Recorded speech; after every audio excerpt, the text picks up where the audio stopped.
Praise the lord. ఈరోజు దేవుని పరిశుద్ధమైన వాగ్దానము. చీకటిలో కూర్చున్న ప్రజలను గొప్ప వెలుగు చూచిరి. మత్తయి సువార్త 4వ అధ్యాయము 15వ వచనం. ప్రార్థన చేసుకుందాం. మా పరిశుద్ధులైన మా పరమ తండ్రి, మరొకసారి మీకు వందనాలు స్తోత్రాలు చెల్లించుకుంటా ఉన్నాము. మీ యొక్క వాక్య లేఖన భాగాల ద్వారా మరొకసారి మాతో మాట్లాడమని మీ కృపగల హస్తాలకు మమ్మల్ని అందరినీ అప్పగించుకుంటూ సమస్తమైన ఆధిపత్యం మీకు చెల్లించుకుంటూ యేసు నామం స్తుతించి ప్రార్థించి బ్రతిమారి వేడుకొనుచున్నాము పరమ తండ్రి, ఆమేన్. ఈ వాక్యాన్ని క్రమం తప్పకుండా వింటున్నటువంటి ప్రియ సహోదరుడా సహోదరి, మరొకసారి ప్రభు పేట మీ అందరికీ కూడా వందనాలు చెల్లిస్తున్నాను. ఈ దినాన్న ప్రభు మనకు అనుగ్రహించిన వాగ్దానం, చీకటిలో కూర్చున్న ప్రజలు గొప్ప వెలుగు చూశారని ప్రభు ఈరోజు మనతోటి మాట్లాడుతూ ఉన్నారు. మన జీవితాల్లో కూడా యేసుక్రీస్తు ప్రభువారిని మనము అంగీకరించక పూర్వము, యేసు ప్రభువారి యందు విశ్వాసం ఉంచక ఈ లోకంలో జీవిస్తున్నప్పుడు మనము చీకటిలోనే ఉండేవాళ్ళము, చీకటి కార్యాలనే జరిగించేవాళ్ళము. అయితే ప్రభువు తన కృపచేత మనల్ని రక్షించుకున్నారు. మన జీవితాల్లో రక్షణ అనేటటువంటి వెలుగును దయచేసి మనల్ని ప్రభువు చీకటిలోంచి తన ఆశ్చర్యకరమైనటువంటి వెలుగులోనికి ఆయన నడిపిస్తూ వచ్చారు. అందుకొరకై మనము ఎల్లప్పుడూ కూడా ప్రభువుకి కృతజ్ఞులమై ఉండాలి. నీ జీవితంలో ప్రభు చేసిన కార్యం అది ఎంతో అద్భుతమైంది. నీ జీవితాన్ని ప్రభువు ఒక ఉన్నత విధానములో మార్చారు.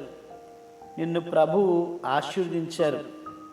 నిన్నే కాదు కానీ ఆయన యందు విశ్వాసం ఉంచినటువంటి ప్రతి బిడ్డ జీవితంలో కూడా ఆ గొప్ప కార్యాన్ని ప్రభువు జరిగించగలరని మనము అనేక మందిని చూసినప్పుడు మనము గుర్తెరుగుతాము.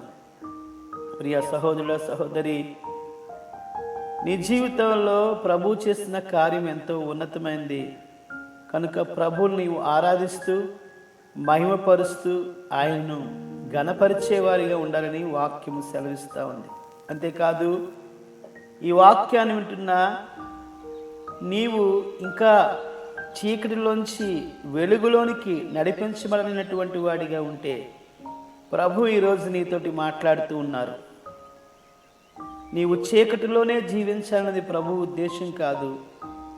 చీకటిలోనే ఉండిపోయి ఆ దురలవాట్లకు బానిసైపోయి లోకంలో నశించిపోయి నరకానికి వెళ్ళడము దేవుని యొక్క ప్రణాళిక కాదు. ఆ పరిస్థితి నుంచి ప్రభు నిన్ను బయటకు తీసుకురావాలని ఆయన మానవ అవతారముగా ఈ లోకములో కన్యక గర్భాన్న జన్మించి 33.5 సంవత్సరాలు జీవించి ఆయన మరణించి 3వ దినాన తిరిగి లేచినట్లుగా వాక్యంలో మనం చూడవచ్చు. అయితే నీ జీవితము వెలుగుమయంగా చేయబడాలంటే, నీ జీవితము ఆశీర్వాదకరంగా మార్చబడాలంటే నీవు ప్రభు దగ్గరికి రావాలి. ప్రభు యొక్క వాక్యాన్ని నమ్మి యేసు ప్రభు వారి దగ్గర నీ పాపములు ఒప్పుకున్నట్లయితే నీ హృదయంలో ఉన్నటువంటి చీకటిని దేవుడు పాలదోరి నీకు గొప్ప వెలుగును దయచేస్తానని ప్రభు పేట మరొకసారి తెలియపరుస్తూ, రక్షించబడినటువంటి మన జీవితంలో ప్రభు చేసిన కార్యం బట్టి మనము ఆరాధించే వారిగా ఉండాలని రక్షణ పొందిన వారి గురించి తెలియపరుస్తూ ఈ మాటలు ముగిస్తున్నాను. రండి ప్రార్థన చేసుకుందాం. మా పరిశుద్ధులైన మా పరమ తండ్రి, మరొకసారి మీకు వందనాలు స్తోత్రాలు చెల్లించుకుంటా ఉన్నాము. మరొక సమయంలో మీ పాదసన్నిధిలో చేరి విధంగా ప్రార్థించే సమయాన్ని మీరు అనుగ్రహించినందుకే వందనాలు స్తోత్రాలు. అయ్యా, ఆనాడు యేసుక్రీస్తు ప్రభువారు ఈ లోకానికి వచ్చినప్పుడు వారు గొప్ప వెలుగును చూస్తారని ప్రభువా మీ వాక్యంలో రాయించి ఉంచారు. అలాగే మా జీవితంలో ప్రభువా మేము రక్షించకబడపూర్వము చీకటిలో ఉండేవాళ్ళము, అపవిత్ర కార్యాలు జరిగించినటువంటి వాళ్ళము, అపవాదికి బానిసలుగా జీవించినటువంటి వాళ్ళం.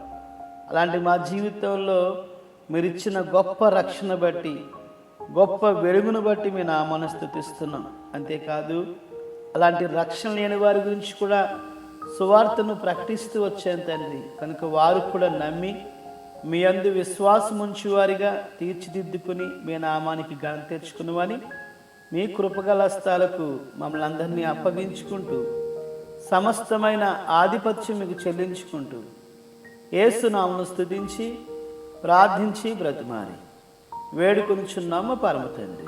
ఆమేన్. మన పరమ తండ్రి దేవుని ప్రేమ, కుమారుడైన యేసుక్రీస్తు కృప, పరిశుద్ధాత్మని అన్యోన్య సహవాసము కూడి ఉన్న మనకును సకల పరిశుద్ధులకును సదాకాలము తోడై నడిపించును గాక.